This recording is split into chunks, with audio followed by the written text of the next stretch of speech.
Hello and welcome back to Mama B Made It. This is the follow-up video to the one you watched probably yesterday, or the most recent video that I posted. And now I've pulled out some things out of the freezer because yesterday's video, or the last video, was all about managing my freezers, and I came up with some things that need to get used. This first thing that we're going to do is going to be some chicken stock. Alrighty, I put the chicken, it's actually a turkey neck and the giblets and all of the things that I had to add in here. Some onion skins and some onions and some carrot skins and some celery pieces that I saved. Oh, this is actually the backbone of the chicken that I cooked last, because I spatchcocked, and that's the backbone there. I couldn't really tell when it was frozen. I spatchcocked the chicken before I threw it on the grill. So this is chicken. Once it's all fully cooked, I'm going to top that off with some water, and then I'm going to simmer this stock, broth, whatever you want to call it, and reduce it probably for a good 4 hours, maybe even 6.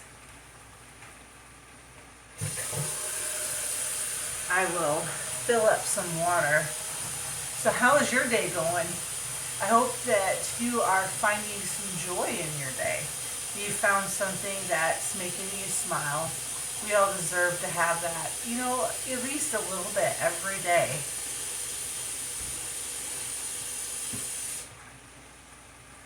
All right. Now I did go ahead and add some garlic powder, some onion powder, and some seasoned salt, and some oil to this, and we are almost fully cooked. And then I will go ahead, little steam in the face there. Go ahead and add some water in. Now I totally could have just boiled the neck and everything, and that would have cooked it well, but I wanted to add a little bit of flavor, you know what I mean? And there's going to be a lot of good stuff in the spine of that chicken, and then I found some chicken that was also in there, so we're going to have some really good flavors in here. And then when this is all done and cooked and reduced down, I'm going to go ahead and can it, so we have some. I like to keep this in the house. This is probably one of the most common things that I can in my house. All right, we need some more water.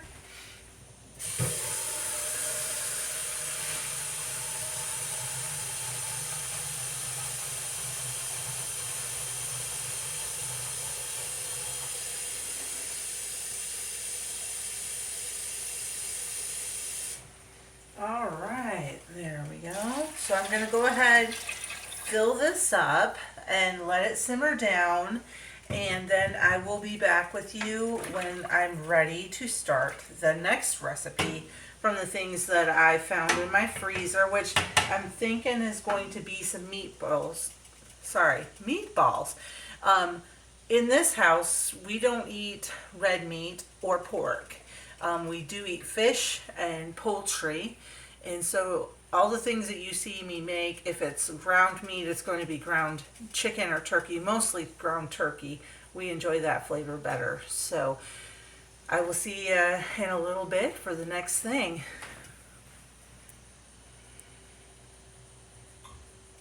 And here is the autumn oat cookie bars, all cooked. It's a nice soft cookie. It's almost like a muffin. It's got like that texture to it. I'm just gonna break a little piece off. Whoops, I'm sorry, I put my finger right over the camera. Oh, that's funny. So as you can see, it's just nice and soft. Oh my gosh, that is so good. You can really taste the pumpkin in there. You can taste everything. It's delicious. So I'm going to let these finish cooling. And next up for our stuff we've cleaned out of the freezer today is going to be some turkey meatballs. All right, now we are going to make up some turkey meatballs. I have about 2 pounds of ground turkey. I'm just going to pour that into the bowl. And as I said in the previous video, my family does not eat red meat, so anytime we make anything like burgers, meatloaf, stuff like that, it's always going to be ground chicken or ground turkey. Sometimes though we do make burgers out of tuna, which we really love those.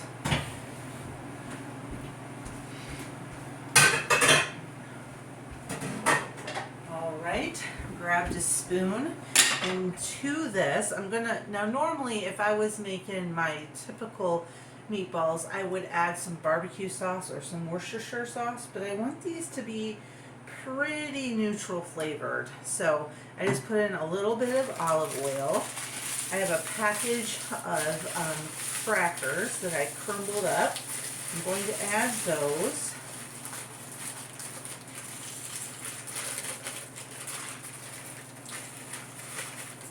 And then I have some bell peppers that I took out of the freezer, another freezer thing, and some onions, and I'm going to add those.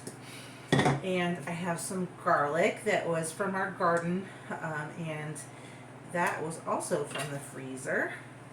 That's become my favorite way to preserve garlic, is to mince it up and put it in the freezer in little cubes. I did it in an ice cube tray. You could use a cookie scoop, really anything.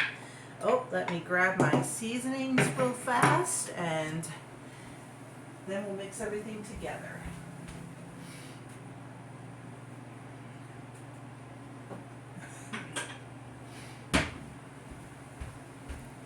Alrighty, so I have some granulated onion.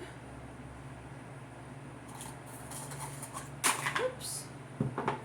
Some seasoned salt, like a seasonal or a Lowry's. And some granulated garlic. Now, 3 to 4 eggs. I'm going to start with 3 or maybe 2, I don't know, and then we'll see where we go after that. I don't want to make it so wet that they don't hold their shape. And since this meat was frozen, it has a lot of liquid in it. So I'm going to start with 2 eggs, and then I will see where we're at. All right. Sorry if you can hear me sniffling a little bit. It's that time of year. I've got a little bit of allergy nose going. Yeah, I think I'm going to add 1 more egg. Yeah, okay. Oh, and I think I forgot to add some black pepper. My egg broke funny. I don't want any shell in there. Alright, let me grab the granulated pepper, the black pepper. Let's get that raw egg off my fingers.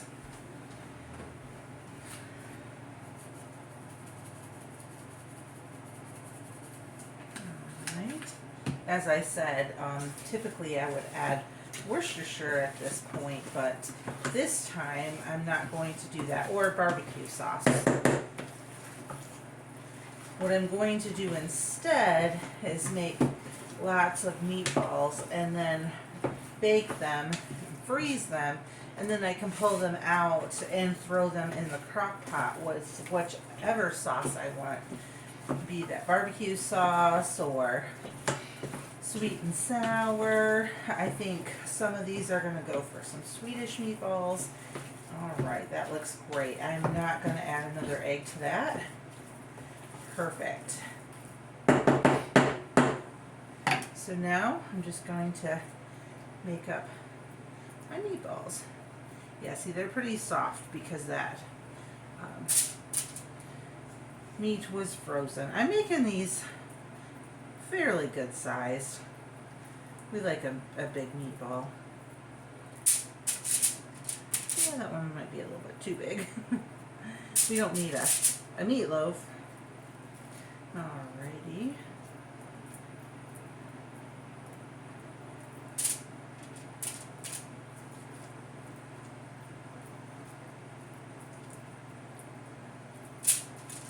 So what is one of your go-to things that you like to make ahead and throw in the freezer?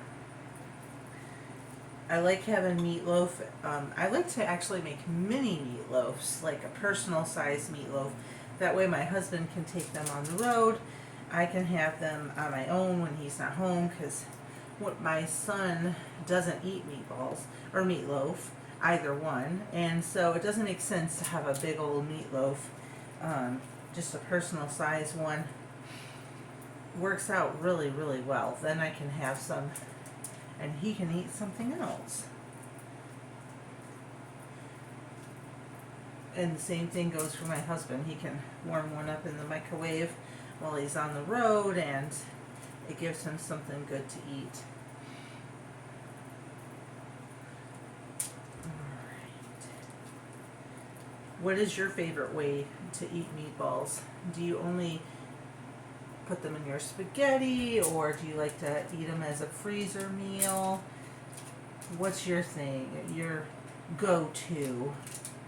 I think we used to eat them in spaghetti all the time, but then the kids kind of outgrew liking them. I don't know why, they just did. And so now normally what I will do is I will make them, and my husband and I will eat them. I like to throw them in the crock pot, especially on our crock pot days. These are something that makes it really quick, because when he's coming home, that day is busy. It always seems like the house isn't clean enough, or I haven't gone to the grocery store, whatever. It's a never-ending day, so I will just grab something out of the freezer, throw it in the crock pot, have it cooking, and then at the end of the day, I don't have to worry about it, and we have a great, delicious, home-cooked meal, and we didn't have to resort to getting takeout or ordering in.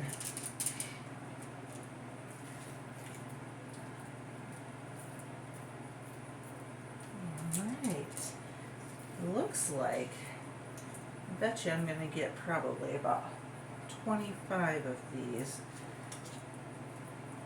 which will make probably about 3 meals, because as I said, my husband and I will be the only ones that will be eating them. The kids don't really care for them anymore. That's okay, more for us. Oh, and I'm using a pizza pan because it's my biggest baking pan, and I like that I can spread them out so a little bit of air gets around them and they don't stick together while they're cooking in the oven. And then when I'm done cooking these, I will flash freeze them. As soon as they're fully cooled, I'll just throw them in directly into the oven, into the freezer, pan and all. And then when they're fully frozen, I will throw them into a freezer bag. Usually portion them down into the size that I want. And I usually figure, we like to have leftovers, so I figure about 6 meatballs for the dinner, and then whatever we would like for leftovers. So probably about 24-ish meatballs for 2 meals.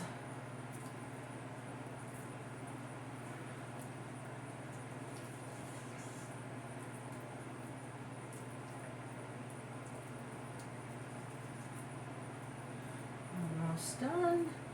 Sorry I had to make you watch this, but I can't very well push the button on the camera with my fingers all gooey with raw meat. That would not be a good thing to do. Alrighty. Just a couple more left.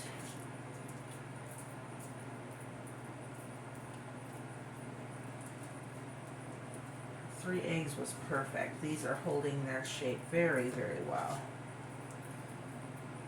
It kind of stinks when you pull your meatballs out and they're completely flat on one side. But it happens. It happens a lot. And that's okay too. It doesn't really matter. They all eat the same, no matter what their shape is. And now I will throw these in the oven at 350 for about an hour-ish. I just usually check them after about 45 minutes and then they're usually done. You do want them fully cooked. At least I do. You can freeze these raw and then cook them, but because I want them for a freezer meal, I want them fully cooked. All right. Wash my hands real quick, and then I will get these in the oven.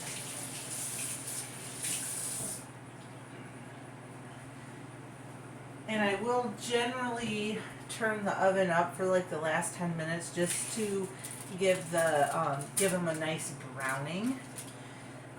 So I'm going to throw these in the oven, like I said, 350 for an hour-ish. Alright, so I almost forgot to close out this video. The meatballs are all done. I'm actually going to have some with my dinner tonight.